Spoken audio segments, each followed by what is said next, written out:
শেখ হাসিনার সরকার পতনের ২ মাস হতে চলল। পরিস্থিতিও আগের তুলনায় কিছুটা শান্ত। তাই আওয়ামী লীগের আত্মগোপনে থাকা নেতারা নিজ বাড়িতে ফিরতে শুরু করছে। কিন্তু নিজ বাড়িতেই ফিরতে গিয়ে আবার বিপাকে পড়তে হচ্ছে তাদের। এজন্য গুনতে হচ্ছে মোটা অঙ্কের টাকা।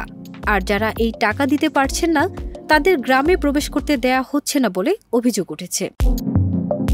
বিবিসি বাংলার প্রতিবেদন অনুযায়ী সম্প্রতি এলাকায় ফিরেছেন বা ফেরার অপেক্ষায় আছেন এমন নেতাকর্মী টাকা দিয়ে ফেরার প্রস্তাব বলছেন। তবে তৃণমূলের নেতাকর্মীরা ফিরতে পারলেও কেন্দ্রীয় নেতারা এখনও আত্মগোপনে রয়েছেন। টাকা দিয়ে বাড়ি ফেরার ব্যাপারে ওয়ার্ড পর্যায়ের এক আওয়ামী লীগ নেতা নাম প্রকাশ না করার শর্তে বলেন, টাকা দিয়ে ফেরা ছাড়া অন্য কোনো উপায় নেই। স্ত্রী সন্তান রেখে কতদিন পালিয়ে বেড়াবো। দক্ষিণবঙ্গের একটি জেলার এই নেতা বলেন, আমার কাছে ৩ লাখ টাকা চাওয়া হয়েছিল, পরে অনেক বলে কয়ে সেটি ১ লাখ টাকা করেছি। ওয়ার্ড পর্যায়ের ওই আওয়ামী লীগ নেতা বলেন, টাকাটা বড় কোনো নেতা নেয়নি, আমাদের মতোই ওয়ার্ড পর্যায়ের এক নেতা নিয়েছেন। এই জন্য গত ৫ আগস্ট থেকেই যোগাযোগ করা শুরু হয়েছিল।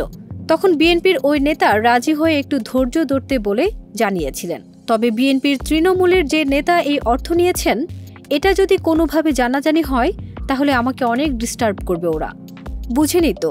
ফলে পরিবার নিয়ে আর এলাকায় থাকতে পারবো না। এদিকে টাকার বিনিময়ে এলাকায় ফিরতে পারলেও তৃণমূল পর্যায়ের অনেক আওয়ামী লীগ নেতাকর্মীরাই এখনও স্বাধীনভাবে প্রকাশ্যে চলাফেরা করতে পারছে না। এ ব্যাপারে ওয়ার্ড পর্যায়ের এক আওয়ামী লীগ নেতা বলেন, যাদের মাধ্যমে আমি এলাকায় এসেছি তারাই আমাকে ঘর থেকে বের না হওয়ার জন্য বলেছে। বাইরে বের হলে নাকি অসুবিধা হতে পারে।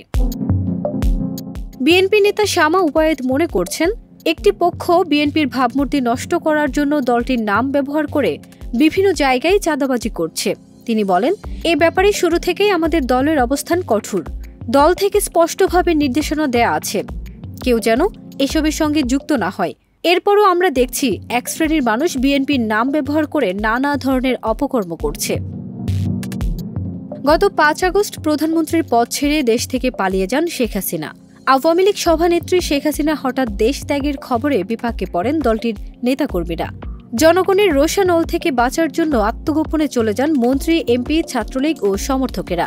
এর মধ্যে কয়েকজন নেতাকর্মী হত্যা মামলা, বিভিন্ন সময় অন্যায়, অনিয়ম ও দুর্নীতি মামলায় ইতোমধ্যে গ্রেপ্তার হয়েছেন। ফারজানা নিকিতা, দেশ রূপান্তর।